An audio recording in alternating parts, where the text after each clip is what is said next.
जैसे वो गुजरात का वो बंदर जो नाचता है नाथ के नाम पे, उसको इज्जत कहना नहीं आता है, उसको जिल्लत कहना नहीं आता, इज्जत जिल्लत करता है। और उसको सारा हिंदुस्तानी हीरो बनाया हुआ है। उसकी जबरदस्त बाइकाट करो सारे हिंदुस्तान में। अगर कश्मीर का आईएएस में पूरे इंडिया में टॉप नहीं करता, अगर सिर्फ हिंदुओं का मुंह देख के नौकरी मिलती तो पिछले साल 35 मुसलमानों के लड़के डीएम नहीं बनते। मेरे पास हर साल का डाटा मौजूद है।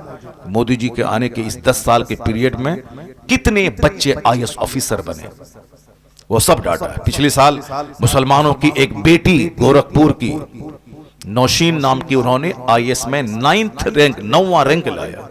जबकि आईएएस कोई कंपीट कर ले 800वां रैंक भी लाए तो भी बहुत बड़ी बात है।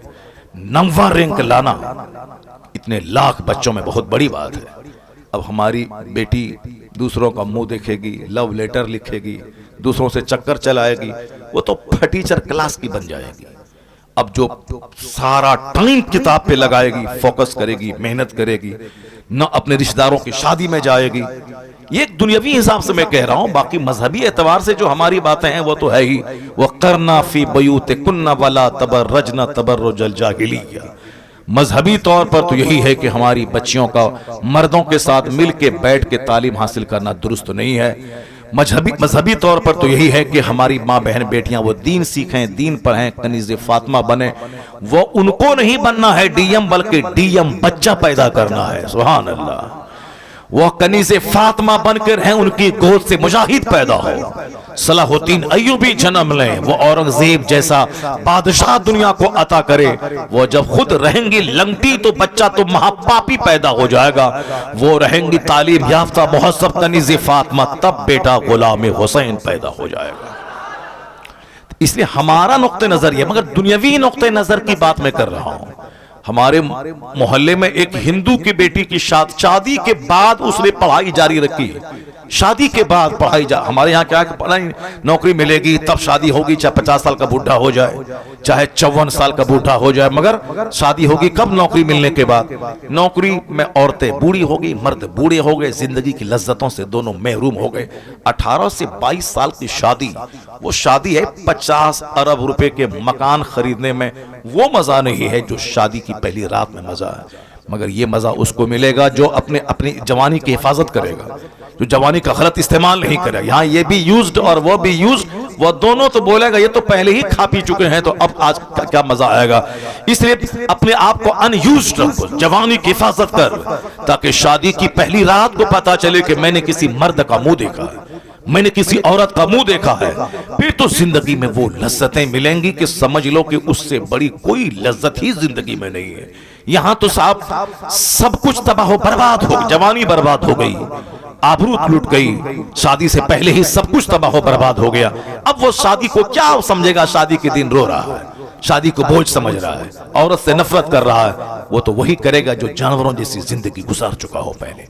टाइम पे शादी, वक्त पे शादी, वक्त पे औलाद, ताकि हम 60 साल के रहे तो 30 साल का मेरा जवान बेटा मेरा पार्टनर हो जाए, ताकि हमको दुनिया छोड़ने का कोई गम मेरे सीने पे नहीं रहे। शादी होगी 50 साल में, बेटा पैदा होगा, अगर बेटा भी पैदा हुआ ये 70 साल का होगा, तब बेटा होगा जाकर के 20 साल का। बेटा से कोई फायदा इसको नहीं मिलेगा। अगर बेटी पैदा हुई तो मरने वाला बुढ़ा 70 साल का रहेगा, बेटी होगी उसकी 20 साल की। अब शादी ना कराने का गम लेके बुढ़ा मर जाएगा। जवानी में शादी कर 18 से 20 साल की उम्र में, ताकि 50 साल 40 साल होते होते तेरी बेटी जवान हो जाए, शादी के लायक हो जाए। फिर तू भाग दौड़ के अपनी जवानी बेटी की शादी अच्छे घर में करा दे। और अगर बेटा हो गया तो फिर तेरा पार्टनर होगा, तू भी कमाएगा 10,000, तेरे बेटे कमाएंगे 10,000। जो काम 2 आदमी मिलके करेगा, 4 आदमी दूसरे, यहां वो आदमी वो अकेला करेगा, चूंकि बेटा पार्टनर होकर अपने बाप को राहत और सुख पहुंचाने वाला बन जाएगा। शादी वक्त पे होनी चाहिए ताकि शादी की लज्जतें महसूस हों। अब जरा गौर से सुनिए, मैं ये कहना वाला हूं कि उसके यहां शादी हुई, शादी के बाद भी पढ़ाई जारी रखा उसने, उसकी औरतें। कोई कहानी नॉवेल अफसाना नहीं है। अब बिल्कुल करंट 2-4 साल पहले के बाद, जहाँ मेरा मदरसा है उस मदरसे के बाजू में हिंदू का मोहल्ला है, वहाँ उस लड़की की शादी हुई। और हमारे यहाँ लड़की की शादी होने के बाद अब तलावत, दुरूद, नमाज, शादी से पहले तिलावत है, ताकि जब लड़का देखने के लिए आए लड़का वाला तो कहे कि हाँ हाँ मेरी बेटी कुरान भी पढ़ती है। कुरान क्या पढ़ती है? 100 में 99 औरत कुरान सही पढ़ती ही नहीं है। 100 में 99 औरत। किस कदर जहालत है, किस कदर इलिटरेसी है हमारी मोहम्मद सोसाइटी में। और आपकी मस्जिद में जितने मर्द नमाजी हैं, उस मर्द में 100 में 10 को छांट लें, 90 लोग वो हैं जिसको नमाज पढ़ने का तरीका ही नहीं मालूम है, कुरान शरीफ नहीं जानते हैं। वो 80 साल से नमाज पढ़ रहे हैं, 5 हज करके आ गए हैं, 10 उम्रा कर रहे हैं, सुबहान रब्बियल आला कहना नहीं आता उनको, अल्हम्दुलिल्लाह रब्बिल आलमीन कहना नहीं आता है। जैसे वो गुजरात का वो बंदर जो नाचता है नात के नाम पे, उसको इज्जत कहना नहीं आता है, उसको जिल्लत कहना नहीं आता, इज्जत जिल्लत करता है। और उसको सारा हिंदुस्तानी हीरो बनाया हुआ है। उसकी जबरदस्त बाइकाट करो सारे हिंदुस्तान में। अगर उसी को बुलाना है तो फिर दूसरे दिन तुम कव्वालों को बुलाओगे, हारमोनियम और तबला वाले को बुलाओगे। इसलिए जो भी मिक्सचर मशीन वाला है, खबरदार कभी उस नाथ खां को मत बुलाओ। बाइकाट, मिक्सचर वाला, मशीन वाला, इको वाला, कभी उसको नहीं बुलाया जाए। सिंपल ढंग से जो नाथ पढ़ता, अभी नाथ पढ़ी इन्होंने, कितनी अच्छी नाथ पढ़ी उन्होंने, माशाअल्लाह सुभान अल्लाह। हमारे हिंदुस्तान का एक बहुत पुराना मशहूर नाथ खां है असद इकबाल। अब वो कहाँ नाचता है, कहाँ साहब वो मशीन रखता है, पैर से ऐसे ऐसे दबाता है, कहाँ दबाता है उसने। अब आज 35 साल से नाथ पढ़ रहा है, अच्छी नाथ पढ़ रहा है, आवाज वही वैसी है। तो अब कायदे से हाँ वो अच्छी आवाज भी सही हो, मगर नाथ खानी जलसे में गालिब नहीं आनी चाहिए, जैसे हमारे बुजुर्गान दीन के ज़माने में होती थी, अल्लामा अरशद साहब के ज़माने में होती थी। एक नाथ खां आया, 5 अशार पढ़ा, बस चलो, बाकी अब दीन सिखा रहे हैं, कुरान हदीस की बातें हो रही। अब तो दीन की बातें दब गई, अब नाथ खानी सामने आ गई। ये अगर अच्छी नात भी पढ़े बंदा तो भी सीरत के जलसे में इस बात का ख्याल रहे कि नात खानी 10% हो, तकरीर 90% होनी चाहिए। कुरान शरीफ की तिलावत जैसे शुरू में होती है 5-10 मिनट के लिए, मैं कहता हूं कि 10 मिनट नहीं, आधा घंटा कुरान पाक की तिलावत करो और अच्छे कारी से तिलावत करवाओ, ताकि मुसलमान भी सुने तो आंसू बहाएं और गैर मुस्लिम भी सुने तो उनका भी सीना हिल जाए। चूंकि मेरी गुफ्तगू में वो तासीर नहीं है, जो अल्लाह का कलाम आज भी वो असर रखता है कि बंदा कायदे से तिलावत करे तो आंख से आंसू के कतरे बह जाए। वह तक़शइरु मिन्हु जुलूदुल लज़ीना यख़शौना रब्बहुम, कुरान कहता है जो अल्लाह से डरते हैं उनके रोंगटे कुरान सुनने के बाद खड़े हो जाते हैं, उनके रोंगटे खड़े हो जाते हैं, उनके चमड़े नर्म पड़ जाते हैं। व इज़ा समिअू मा उनज़िला इला रसूल तरा अयुनहुम तफीदु मिनद्दम, जब वो अल्लाह के कलाम को सुनते हैं तो आंखें आंसू बहाने लगती हैं। अल्लाह का कलाम है ही इस काबिल कि बंदा आंसू बहाए, हंसे नहीं। कुरान हुज़्न के साथ नाजिल हुआ है, इसलिए आका फरमाते हैं जब कुरान पढ़ो तो आंसू बहाओ, रोने जैसी सूरत बनाओ। खुद आका अलैहिस्सलाम अब्दुल्लाह इब्ने मसूद जो सहाबी रसूल हैं, उनसे कहा कि तुम कुरान पढ़ो मैं सुनूंगा। उन्होंने कहा सरकार कुरान तो आप पर नाजिल हुआ है, आपसे बेहतर कौन पढ़ सकता है। आका ने कहा कि मैं सुनना चाहता हूं तुझसे। उन्होंने जब कुरान पढ़ना शुरू किया तो हुजूर सुनते रहे, यहां तक कि इस आयत पर जब पहुंचे वजीना बिका अला हाउलाए शहीदा, सरकार ने हाथ के इशारे से कहा कि रुक जाओ।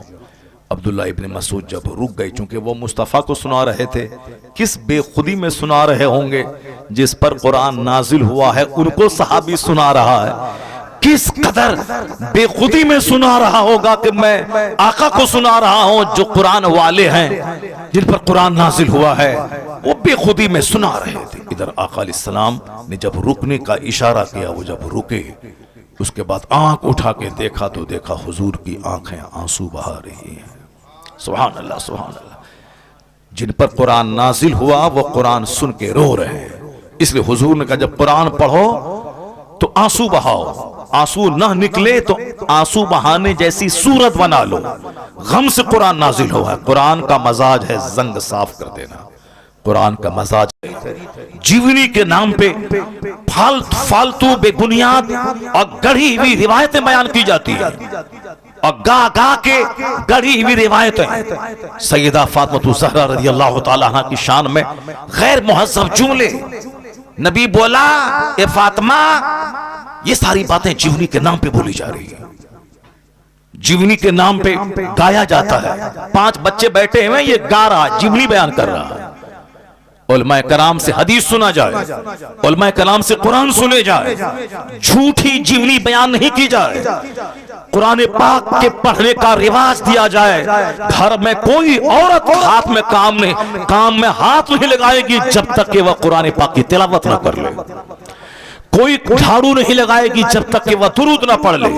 जिन अय्याम में उन पर नमाज फर्ज नहीं है, जब माहवारी के दिनों में, उन दिनों में भी आदत बना दे कि वह वजू करके मुसल्ले पे बैठ के 100 बार कलमा शरीफ 100 बार दुरूद पढ़ ले, ताकि दूसरों को उनकी कमजोरी का पता भी नहीं चले और नमाज पढ़ने की आदत भी लगी रहे, ताकि नमाज 5 वक्त पढ़कर वजू करना, मुसल्ले पे बैठने की आदत लगी रहे। वरना वह पाक होंगी, 1 दिन पहले वो नहाएंगी, 2 दिन के बाद नमाज शुरू करेंगे, 5 दिन के बाद फिर अगला महीना का खून आ जाएगा, बस सुस्ती करेंगी। इसलिए बुजुर्गों ने कहा है उसे नापाक हालत में नमाज नहीं पढ़ना है, लेकिन वह दुरूद तो पढ़ सकती है, वजू करके मुसल्ले पे बैठ जाए ताकि नमाज के टाइम की आदत लगी रहे।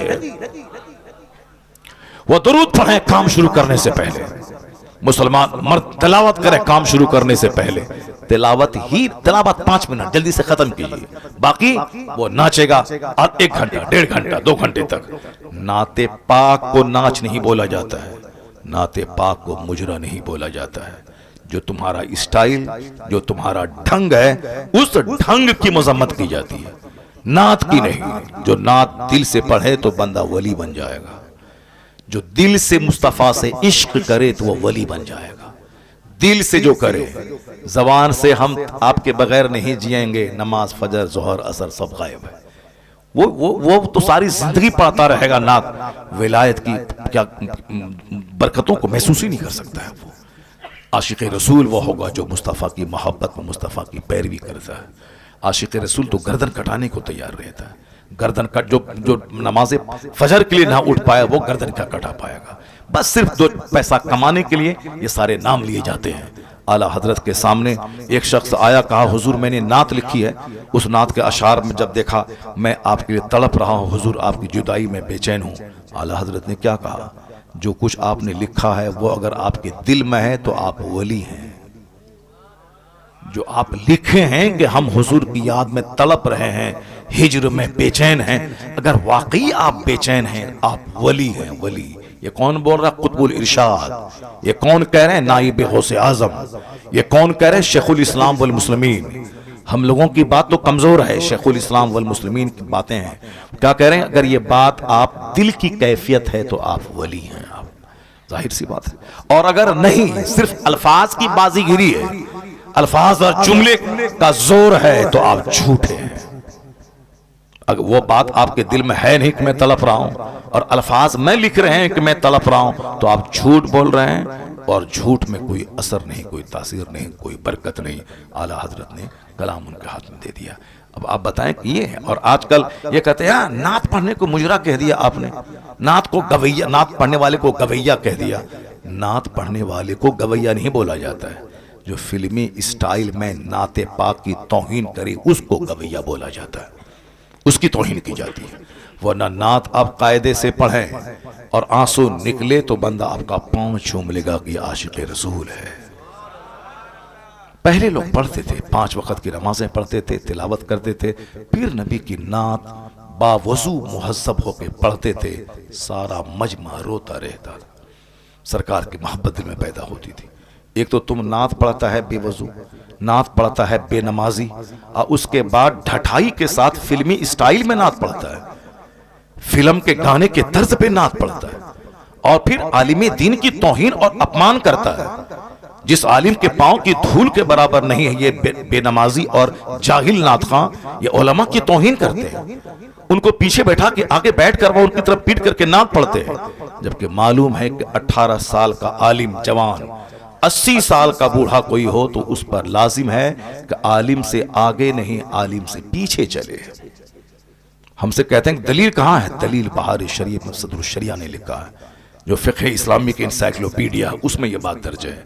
उसमें कहा गया है कि आलिम चाहे कि गैर आलिम चाहे जितनी उम्र के क्यों ना हो, 80 साल का ज़ईफ क्यों ना हो, उस पर लाजिम है कि 15 साल जवान आलिम के पीछे चले। ये उम्र का एहतराम नहीं बल्कि इल्म दीन का एहतराम है। यह इल्म दीन का एहतराम, उनके सीने में कुरान और हदीस का इल्म है। जैसी की तैसी कर डाली तुम लोगों ने जलसे की, और उसके बाद आज कोई टोक रहा है तो तुम उसके खिलाफ बोल रहे हो, उसके खिलाफ चल रहे हो। मैं मुबारकबाद देता हूँ हिंदुस्तान के इस गए गुजरे माहौल में भी तमाम मुफ्तियान कराम, तमाम अइम्मा कराम, तमाम उलमा, तमाम मशाइख को, जिन्होंने इस गए गुजरे माहौल में भी हक की हिमायत करके आलिम होने का हक अदा किया। मैं नहीं समझता था कि आज इस तरह के हक की हिमायत करने वाले गांव देहात से लेके बड़े बड़े शहर तक, हमें अफ्रीका से फ़ोन आ रहे हैं, मक्का शरीफ से फ़ोन आ रहा है, दुबई से फ़ोन आ रहे हैं कि हज़रत आपको मुबारकबाद दी, आपने जुर्रत तो की, आपने हिम्मत तो की, आपने बोला तो सही।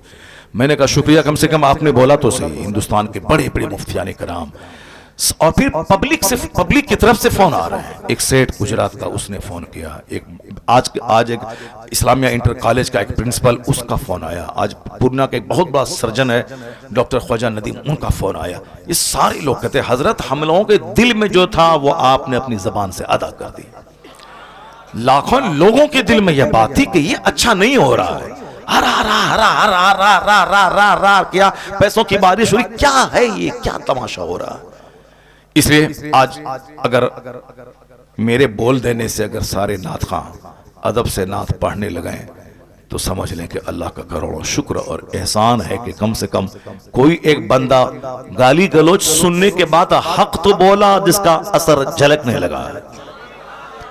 उसकी सुबह होकर एक महफिल में था, वहां एक बहुत बड़ा हिंदुस्तान का नात खां, वह सिर्फ एक नात पढ़ के बैठने लगा तो मैंने कहा कि एक कलाम और सुना दो। कल रात दिल्ली में था, वहां भी वो ऐसा नात खां था जो नात खां बहुत मशहूर है झुमाने में, वो भी अदब के साथ बैठ के नात पढ़ रहा था। अभी फोन आ रहा है दिल्ली से कि हजरत असर झलक रहा है। फिर कल एक फोन आया कि जैसे हुजूर असर झलक रहा है। कम से कम कुछ तो हुआ, फायदा तो हुआ। जिस दिन हमारा जलसा बाजारी नात खानों से खाली हो जाए, आलिम दीन की बात सुनने के लिए लोग बाहर से चल के पिंडाल भर देंगे, क्योंकि कुरान से बेहतर कौन सी बात है, हदीस से बेहतर कौन सा कलाम है। ये तो लोगों ने माहौल खराब किया। अल्लाह तबारक व तआला उन सबों को भी जो लोग बाजारी लबो लहजे में नाते पाक को बदनाम करते हैं, वह लोग भी कायदे से मुहज़्ज़ब होकर नात पढ़ने लगे। अल्लाह उन्हें अच्छे ढंग से नात पढ़ने की तौफीक अता फरमाए। चाहे 1000 अच्छी नात हो, मगर नात सिर्फ 5 से लेकर 10 मिनट बस। उसके बाद तकरीर, फिर एक नात, फिर तकरीर, फिर एक नात, जैसे पहले होता था बुजुर्गान दीन के ज़माने में होता था। ये तो अब चला है कि नहीं, हम एक ही बार पढ़ेंगे, चाहे 1 घंटा पढ़वा लो, चाहे 2 घंटा पढ़वा लो, एक ही बार पढ़ेंगे। तो उनको आप कहिए कि हम एक ही बार नजराना देंगे, एक बार नजराना देंगे। 5000 रुपये जो दे दिए तो बस, उसके बाद 30,000 रुपये फिर नहीं देंगे, वरना तुम हमारी महफिल में नात पढ़ने आ रहे हो तो मैं जैसे कहूंगा वैसे तुमको नात पढ़ना होगा। पैसा मैंने दिया है तुमको, और पैसा दिया है तो अब जैसे मैं कहूंगा वैसे करना होगा। एक नात पढ़ो, बैठ के तकरीर सुनो, फिर एक तकरीर के बाद बैठो नात सुनो, फिर उसके बाद नात पढ़ो, फिर तकरीर सुनो, फिर बैठो, फिर नात पढ़ो, सलातो सलाम पढ़ेगा, दुआ में शरीक होगा, फिर उसके बाद यहाँ से जाएगा।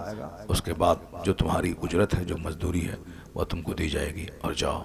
ये होना चाहिए। ऐसा नहीं कि अपनी बात चलाने के लिए कि वो जो उस दिन तमाशा हुआ, मैंने कहा था कि उनकी नात लास्ट में पढ़ना, पहले तकरीर करवा लो, मजमा है बड़ा, दिन का पैगाम पहुंचवा दो। वो बोला नहीं नहीं, हम एक ही बार पढ़ेंगे, चाहे पहले पढ़ें कि बाद में पढ़ें, 1-2 बार नहीं पढ़ेंगे, एक ही बार पढ़ेंगे। तो उनकी बात मान लिया, मेरी बात नहीं मानी। जलसा वाला उनकी बात मान लिया, मैंने कहा था तकरीर पहले करवाओ, मेरी बात नहीं मानी। उन्होंने कहा उनकी बात मान ली। तो जाहिर सी बात है, नीयत जहां खराब होगी तो बरकतें कहां से जाहिर होंगी। आलिम दीन को सम्मान देना होगा, दीनी गुफ्तगू को इज्जत देनी होगी। अब जरा गौर से सुनिए मेरी बात जो मैं कह रहा हूं। मैं कह रहा हूं कि साहब हमारे यहां शादी के बाद एक गलत ट्रेंड है कि अब पढ़ाई बंद, अब सिर्फ खाना बनाना, बच्चा पैदा करना, झाड़ू लगाना, उसके बाद सब मुताला, सब नमाज वगैरह सब बंद। जबकि मरते दम तक बंदा को इल्म हासिल करते रहना चाहिए। आया है उतलबुल इल्म मिनल महद इलल लहद, obtain knowledge from the cradle to the grave. मां की गोद से लेके कब्र की गोद तक इल्म हासिल करते रहो और हर दिन नई नई चीज सीखते रहो यहां तक कि मौत आ जाए। एक बहुत बड़ा स्कॉलर अंग्रेज का, वो हवाई जहाज से सफर कर रहा था। जब जहाज डूबने लगा तो हिंदुस्तान का एक स्कॉलर उनके बारे में पढ़ चुका था कि बहुत बड़ा पढ़ा लिखा आदमी है वो भी इसी जहाज से सफर कर रहा है। तो उस जहाज में जब हर तरफ हंगामा बपा था, आहो फुगा गिरियो सारी, चूंकि जहाज डूबने वाला, सब लोग मर जाएंगे। ये हिंदुस्तान का स्कॉलर देखें कि इतना बड़ा थिंकर है, फिलोसफर है, वो इसी जहाज से सफर कर, देखें उनका क्या हाल है इस टाइम में। सारे लोग तो रो रहे हैं, पीट रहे हैं कि अब मैं मर जाऊंगा। देखें उस बड़े फिलोसफर जिनकी एक एक बात में जिंदगी मिलती है, जिनका एक एक सेंटेंस वेटी वजनदार होता है, प्रेशस कीमती होता है। जरा उनसे पूछें, देखें उनका क्या सिचुएशन है इस मौत जब सामने नाच रही है, कश्ती डूबने वाला है। वो जब गया उसके कमरे में, हवाई जहाज, ये पानी वाले जहाज में, देखा कि वो किताब की स्टडी में लगा हुआ है। क्या बात है, किताब पढ़ रहा है। कहा सर तूफान की जद में है जहाज, सारे मुसाफिर रो रहे हैं, सामने मौत नजर आ रही है और आप इस खौफ की घड़ी में किताब का मुताला कर रहे हैं। क्या कहा उस बंदे ने, वो यूरोप का रहने वाला, हम लोग तो सिर्फ घचड़ घचड़ बात करने वाले हैं, टाइम बर्बाद करने वाले हैं, सिर्फ दूसरों की गीबत शिकायत करने वाले हैं, अपनी बुराई दूर करके अच्छाई पैदा करने का ट्रेंड तो हमारे अंदर है नहीं। जो अच्छा काम कर रहा है उसकी टांग खिंचाई हमारे अंदर है। वो यूरोप का दानिश्वर क्या कह रहा है, इसीलिए तो मैं किताब पढ़ रहा हूं। अब जहाज डूबने वाला है, हम लोग मरने वाले हैं, कम से कम मरने से पहले पहले इल्म तो हासिल कर रहे हैं। अल्लाह समद, कम से कम मरने से पहले पहले एक चैप्टर तो पढ़ ले, मरने से पहले पहले एक इल्म तो हासिल कर लें, इसीलिए तो पढ़ रहा हूं। हालांकि जहाज डूबा नहीं, बिल्कुल उलट पुलट करके तूफान की जद में आकर के बस किनारा मिल गया और जहाज बच गया। अगर नहीं बचता, मर जाता, तो ये बात हमको कैसे मालूम होती? क्योंकि जो उस जहाज पे सवार था उसने जहाज से बचने के बाद तब स्टेटमेंट दिया। ये देखें स्टडी करने वाले लोग कैसे कैसे होते हैं, मौत के वक्त में भी मुताला करते हैं। और यहां शादी हुई, पढ़ाई बंद, शादी हुई, दुआए कुनूत तक याद नहीं। शादी के बाद जो गांव देहात के मकतब में पढ़ाने वाले मौली साहब से, मुंशी जी से जो पढ़ा था, अलम तरा कैफ फअल रब्बुका बिअसहाबी फील अलम यजल फी तदलीम वरसलम तरबिल, जो मकतब के मुंशी से पढ़ा था, उसी तरह की हमारी बेटियां मरते दम तक पढ़ती रहती हैं, हमारे बच्चे मरते दम तक उसी तरह पढ़ते रहते हैं। ये नहीं कि अब जिंदगी बची है, शादी के बाद कम से कम वक्त है तो चलो ट्यूशन पढ़ करके अच्छे कारी से कम कुरान पाक की 20 सूरतें, जो तरावी की नमाज में जब मैं तन्हा पढ़ूं तो कम से कम 20 सूरतें, कम से कम 10 ही सही अलम तरा कैफा से लेके कुल अऊज़ु बिरब्बिन नास तक ठीक से पढ़ लें ताकि नमाज सही हो जाए। उसको तरावी में भी पढ़ लें डबल करके और 5 नमाजें उसी 10 सूरतों से पढ़ें, कम से कम इतना तो कर लेना चाहिए। नहीं, बूढ़े हो गए, कुरान पाक कायदे से पढ़ नहीं पा रहे हैं। जरा देखें, वह हिंदू की बेटी शादी जवान हो चुकी थी, शादी हो गई, शादी के बाद अपने शौहर से कहा, शौहर से बोली कि मैं स्टडी जारी रखूंगी, आपकी खिदमत में कोई कमी नहीं होगी, मैं आपकी वाइफ हूं, मैं टाइम निकाल के मैं स्टडी करूंगी। तो शौहर ने कहा हाँ ठीक है, स्टडी करो। इस कदर डीपली पढ़ाई करी कि पूरा हिंदुस्तान अखबार में आया था, सारा मेरा शहर खुशी मना रहा था। हिंदू तो खुशी मना ही रहे थे, मुसलमान भी उसकी मेहनतों की दाद दे रहे थे कि शादी होने के बाद, एक बच्चा होने के बाद भी पढ़ाई जारी रखी। वह ब्लॉक डेवलपमेंट ऑफिसर भी बन गई, बीडीओ ब्लॉक डेवलपमेंट ऑफिसर बन गई वो। और हमारी बेटी अलम तरा कैफा भी नहीं पढ़ पाई, दुरूद ताज भी नहीं पढ़ पाई, दुरूद इब्राहिमी भी कायदे से याद नहीं है। अगर दुरूद इब्राहिमी पढ़ो तो कोई बच्चा नहीं पढ़ पाएगा। वह भूलेगा, सर खुजलाएगा। अल्लाहुम्मा सल्ली अला मोहम्मद पर कहीं बारक तब बोलेगा, कहीं कहीं कहीं वो कुछ बोलेगा। कायदे से नहीं पढ़ पाता है, वो पढ़ ही नहीं पाता है, चूंकि मजाज ही नहीं, बस खाना पीना मर जाना है। हदीस में आया है उस बंदे पे नहुसत तारी है, उस पे लानत है। कौन? जो दिन गधे की तरह गुजारता हो और रात मुर्दार की तरह गुजारता हो। गधे की तरफ मतलब धोबी के घर से कपड़ा ढोना घाट तक, घाट से धोबी के घर तक, गधे की तरह साफ ईंट ढोना, चक्की पीसना। वो गधा जो मेहनतें करता उसको मालूम नहीं कि मेरी पीठ पर किताब है कि लकड़ियां है। वो गधे की तरह मेहनत करना, रात मुर्दार की तरह सो जाना। जो दिन भर खेत खलियान, दुकान, मार्केट, बाजार, ये सामान, वो सामान, ये ऑर्डर, वो ऑर्डर, वो सप्लाई, यानी कभी ख्याल तक ना आया कि मुझे अगर कल मर गया तो मेरे पास क्या होगा। न जमीन रहेगी, न मकान, न पैसे जो मैंने कमाया, न फिक्स डिपॉजिट, कुछ नहीं रहेगा मरने के बाद। जहां खरबों साल रहना है, बेगिनती साल रहना है, जहां का एक दिन 50,000 साल के बराबर है आखिरत का, वहां मेरा क्या बनेगा। अक्लमंद वो है जो फैक्ट्री भी चलाएगा, जन्नत जाने की तैयारी भी करेगा, फजर भी पढ़ेगा, 8 घंटे काम करेगा, फिर टाइम निकाल के जोहर पढ़ेगा, जोहर पढ़ेगा, फिर 4 घंटे काम करेगा, फिर असर पढ़ेगा, फिर 2 घंटा काम करेगा, फिर मगरिब पढ़ेगा। वो जानेगा कि 24 घंटे में 8 घंटे तो मैं सो गया, 12 घंटे तो मैं काम किया, कम से कम 2 घंटे तो निकाल लूं, ताकि अगर कल मर गया कंपनी मेरे पास नहीं रहेगी मगर सजदा तो मेरे पास रहेगा। बस थोड़ी सी सोच अच्छी कर ले, दुनिया में भी वह दूसरों के सामने भिखारी नहीं रहेगा। जो दुनिया में नहीं पढ़ाई करेगा वह दूसरों के सामने हाथ फैलाएगा, जो पढ़ाई नहीं करेगा, नौकरी नहीं करेगा, वह दूसरों के सामने भीख मांगेगा, जो कायदे से मेहनत करके खेती बाड़ी नहीं करेगा वह दूसरों के सामने भीख मांगेगा, वह मजदूरी करेगा, पंजाब दिल्ली में जाकर रेड़ी चलाए, ठेली चलाएगा। आज बेशुमार लाखों बच्चे मुसलमानों के, बिहार और बंगाल के, जो दिल्ली और पंजाब में जाकर रेड़ी और ठेला चला रहे हैं, ये वही बच्चे हैं कि अगर उनका मजदूर बाप अगर मजदूरी करके अपने बच्चों को पढ़ा दिया होता तो उनका बेटा हीरो साइकिल में रेडी नहीं चलाता, उनका बेटा कम से कम टीचर बन के 1 लाख रुपए महीना कमाता। वो अपने घर समाज वालों की इज्जत में इजाफा करता। लेकिन बाप भी इतना जाहिल कि वो भी मजदूरी करता रहा और 5 साल 6 साल के बच्चों से भी मजदूरी करवाता रहा। एजुकेशन, दुनिया की तालीम जरूरी है दुनिया में खुशहाल रहने के लिए, दुनिया की तालीम जरूरी है यहां खुशहाल होने के लिए। बहुत सारे जमींदार जमीन बेच बेच कर मकान बनाते हैं, जमीन बेच बेच कर बुलेट खरीदते हैं, जमीन बेच बेच कर अपनी बेटी की शादी करवाते हैं। कोई भी काम पड़ा जमीन बेचा, कोई बीमार पड़ा जमीन बेचो, मकान बनाना है जमीन बेचो, 5 साल के बाद रंग पेंट करना है जमीन बेचो। अब बाप की जमीन पाई थी, अपना तो ना इल्म हासिल किया, ना हुनर सीखा, ना ठीक ढंग से खेती बाड़ी कर रहा है। अब कोई बड़ा काम आ गया तो जमीन बेच बेच कर बड़ा बनना चाहता है, बुलेट खरीद के जमीन बेच के पेट्रोल डालता है वो। लेकिन उसी समाज का गरीब मजदूर का बच्चा जो उनके घर में मजदूरी कर रहा था, वह पढ़ पढ़ करके दारोगा बन गया, लॉयर बन गया, बैरिस्टर बन गया, मास्टर बन गया, ब्लॉक डेवलपमेंट ऑफिसर बन गया। अब वो जमीन इसकी खरीद रहा है, अब वह साहब अच्छे आलिशान बंगला कमा के बना रहा, जमीन बेच के नहीं, जमीन खरीद करके वो एक इज्जत की रोजी गुजार इज्जत के साथ जी रहा है। तो जितने उलमाए कराम पैदा हुए गरीब घर के, आज उस गांव के मालदारों से बेहतर उनकी जिंदगी हो रही। या इल्म है जो उससे ताकतवर बना दिया, या इल्म है जो उसको घर बना दिया, या इल्म है जो उसको इज्जत के साथ रहने का माहौल अता किया। और जमींदारों का बेटा जमीन बेच बेच कर कंगाल हो गया। बाप के पास 100 बीघा जमीन, उनके 5 बेटे, अब 20 बीघा में जमीन बढ़ 20 बीघा, अब उनके 4 बेटे 5 बीघा, उनके 2 बेटे 5 बेटे 1 बीघा। अब उसके बाद बेटे कंगाल हो गए। अब जो सिर्फ जमीन पे आधारित और आश्रित रहेगा कि बेच बेच के खाएंगे, तो 100 बीघा जमीन तो पड़ पोता तक आते आते 1 कट्ठा भी नहीं रहेगा, 1 कट्ठा जमीन नहीं मिलेगी। तब क्या करेगा?